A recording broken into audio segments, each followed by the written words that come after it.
एक और बात बताता हूँ। सुन रही हूँ। ये जो मैंने तुम्हें होटल का बताया है, इसमें एक पार्टनर भी है। कौन? बाबा। अजलान, तुमने ये सब क्यों किया? उफ।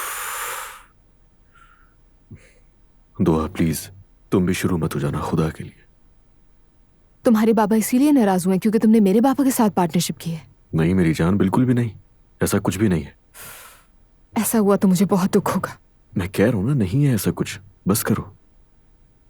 अजलान यार, मैंने कहा था ना कि मैं नहीं चाहती कि मेरे बाबा के साथ काम करूं। अगर कुछ गलत हो गया तो मैं बीच में फंस जाऊंगी ना। अरे नहीं मेरी जान, तुम इतना क्यों सोच रही हो? ऐसा नहीं होगा।